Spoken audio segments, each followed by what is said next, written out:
Здравствуйте, друзья! В эфире Геоэнергетика Инфо. С вами Радайкин Максим и мой сегодняшний собеседник Александр Фролов. Здравствуйте! Здравствуйте, здравствуйте. Европа отчаянно скупает российский газ, но уже поздно. Хранилища пустые. СПГ из России нельзя будет купить с 1 января. Европе придется найти замену порядка 36 миллиардам кубометров газа, которые раньше доставлялись из России. А цены на газ в Европе уже выросли до 650 долларов за 1000 кубов. Александр, куда же, в какое интересное место идет Европа? Да все хорошо, господи, что мы переживаем за Европу? Все будет в порядке. У Европы, давайте про цены. А вот в данном случае то, о чем сказал Максим, это котировки на TTF, это фьючерсы на месяц вперед. А местный регулятор европейский, ACER, ASER, а, публикует данные о цене сжиженного природного газа, о спотовой цене. То есть, ну, вот в моменте, вот сколько СПГ стоит. И к концу недели, когда мы записываем это видео, цены на СПГ достигли, ну, во-первых, одного из самых высоких показателей в этом году, а именно 643 доллара за 1000 кубических метров, ну, если мы пересчитываем. Притом это самый высокий показатель с марта 2026 года. Но, ну, мало ли, ну, с марта там не так много времени прошло. Проблема вот в чем для европейских покупателей. Это второй по величине показатель в 2026 году. То есть в марте было один раз больше. Один раз. В одни сутки. Но это седьмой показатель с начала 2023 года. То есть с начала 2023 года, примерно с десятых чисел января 2023 года, европейский регулятор начал публиковать ежесуточные оценки стоимости сжиженного природного газа на разных рынках Европейского Союза, ну и как бы подводить некий средний показатель для ЕС. Вот за это время, то, что произошло в конце текущей недели, когда мы записываем это видео. Ну или по отношению к вам, это, скорее всего, прошлая неделя, вот в конце вот этой недели, это был седьмой показатель за весь период наблюдения. А что случилось? Ну, случилось сразу несколько обстоятельств. Обстоятельство первое называется Ормузский пролив, вот эта вот знаменитая ромашка. Кто-то дернул листочек с надписью «Закрыт». Ормузский пролив опять закрылся. Не то, чтобы он до этого был невероятно открыт, но все-таки трафик там восстанавливался и дошел до примерно четверти от довоенных показателей с некой тенденцией к увеличению потока. Но тут, хоп, все, опять перекрыто движение. Но мало этого. То есть мало ли, что движение через Ормузский пролив перекрыто. Мы же все знаем, что уже Ирак там сейчас с Сирией договорится, что Саудовская Аравия гонит нефть и нефтепродукты через свои западные портовые мощности. Объединенные Арабские Эмираты тоже, в общем, как-то подсуетились. Это, правда, не помогает побороть физический дефицит нефти, но ситуация с нефтью более или менее уже предсказуемая, понятная, ну и всем как бы очевидно, к чему идет, если Ормузский пролив не откроется. Понятно, где экономить, понятно, откуда брать, понятно, на что надеяться, по крайней мере.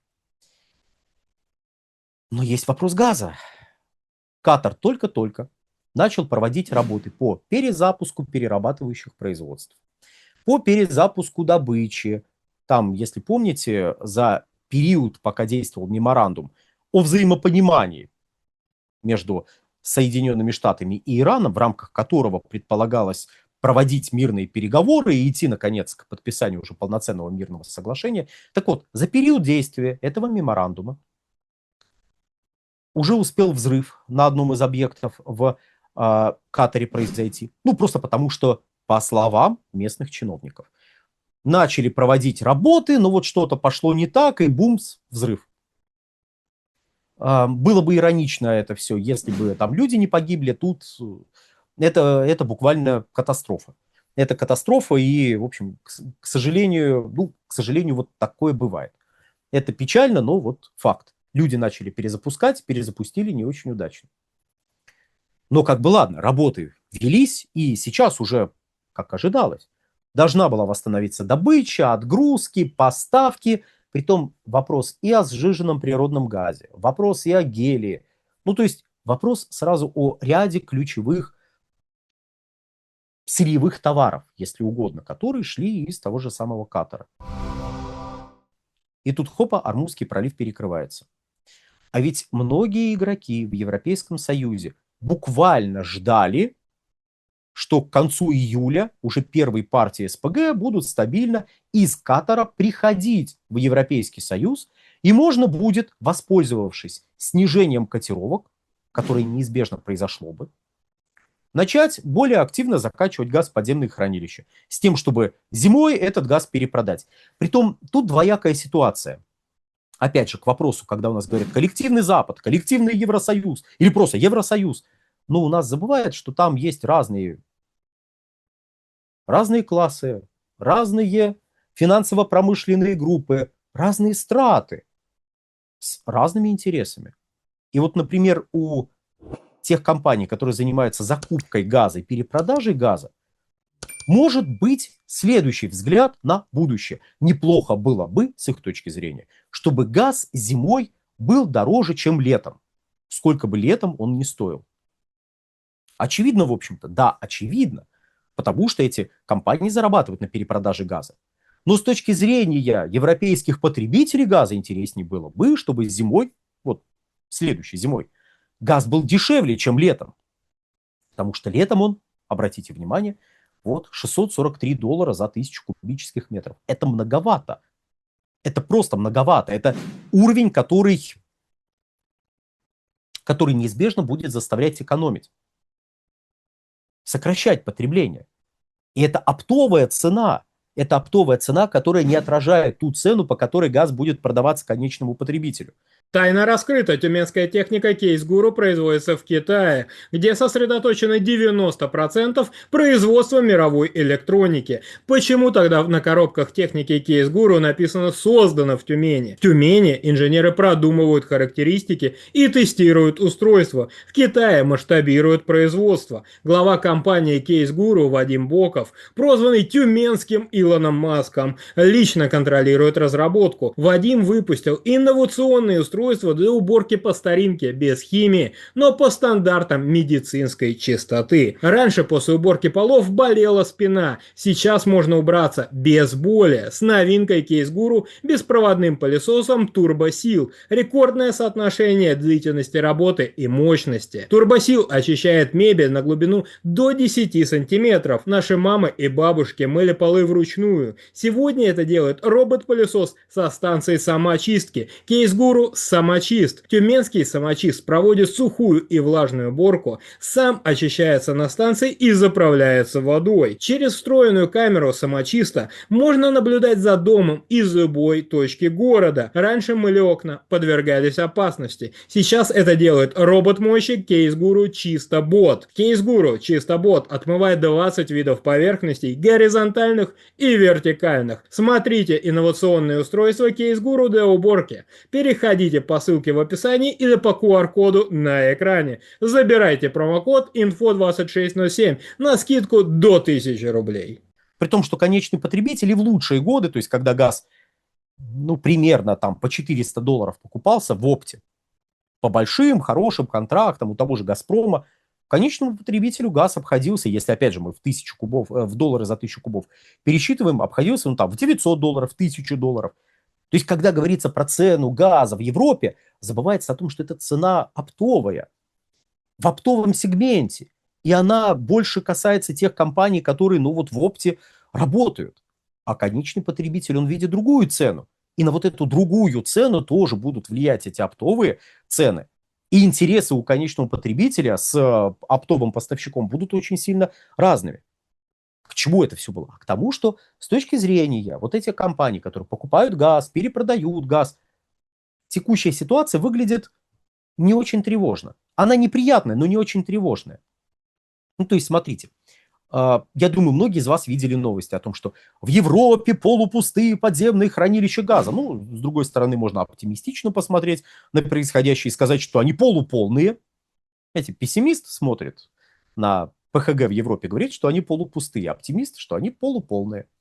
Так вот, вот эти полуполные, оптимистично смотрим, полуполные подземные хранилища будут еще дальше заполняться.